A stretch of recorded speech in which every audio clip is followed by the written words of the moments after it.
Bonsoir. Alors on est parachat Yitro, la préparation à Matan Torah. La Torah elle commence à nous raconter Vaishma Yitro, Choem Midian, Choten Moshe, Et Kol Asher Asa, Elokim le Moshe ou l'Israël, Amo, qui aussi Hashem et Israël et Mitzrayim. Yitro a entendu ce que Hashem avait fait au clan d'Israël. Vaishma, le verbe Shmiya, est l'introduction à la paracha. C'est le premier mot de la paracha et c'est peut-être l'introduction à la Torah.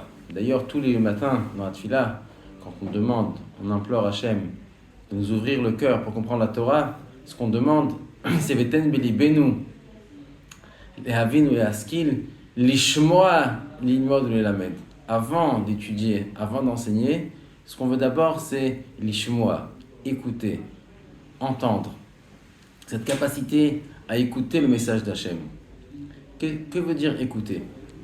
On avait déjà parlé de ça dans le passé, mais ce sujet est tellement important que ça vaut la peine de revoir ça. En fait, le verbe shmiya a 5 traductions. La première traduction de shmiya, c'est entendre. Quand il y a un bruit dans la pièce, on entend. Il y a une alarme, il y a un cri, un pleur, un gémissement. Entendre, remarquer ce bruit-là. Ça, c'est la première définition. Encore avant de prêter oreille, déjà remarqué qu'il y a eu un son qui a été émis, il y a eu un cri, il y a eu un appel de détresse ou quoi que ce soit, entendre le son. Ensuite, la deuxième étape, c'est d'écouter, prêter oreille. Ha'azinu hashamayim vadabera, vetishma haaretz imrefi. Prêter oreille à ce qui est dit, s'intéresser à ce que l'autre dit. Ensuite, la troisième étape, c'est de comprendre. On nous dit que Yosef, quand il parlait avec ses frères, il y avait un traducteur, donc ses frères ne savaient même pas que Yosef comprenait l'hébreu. On nous dit, ses frères ne savaient pas qu'il chômait à Yosef, que Yosef écoutait. Ils savaient que Yosef écoutait, il entendait, mais ils ne savaient pas que Yosef comprenait. Ou bien dans Parashat Kitavo, on nous dit, Goy asher lo tishma leshono. Un peuple dont tu ne comprends pas la langue. Lotishma, tu n'écoutes pas, mais c'est dans le sens de comprendre. Donc la troisième étape dans l'écoute, c'est la compréhension. La quatrième étape dans l'écoute, Vaya imshamoa tishmeu, imshamoa tishma, le Targum traduit Kabbalat et Kablun, accepter. Une fois qu'on a écouté un message, qu'on a compris le message, des fois on le refuse et des fois on l'accepte.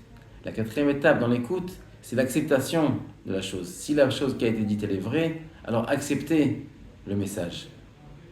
Il y a une cinquième étape dans l'écoute, c'est le fait d'obéir, de mettre en application ce qu'on a entendu. Ça, c'est aussi écouter dans le sens d'obéir. Donc les 5 étapes, c'est déjà remarquer que quelqu'un a parlé, ensuite prêter oreille, ensuite comprendre, accepter et enfin obéir. Quelle est l'importance de couper ce verbe-là en 5 étapes?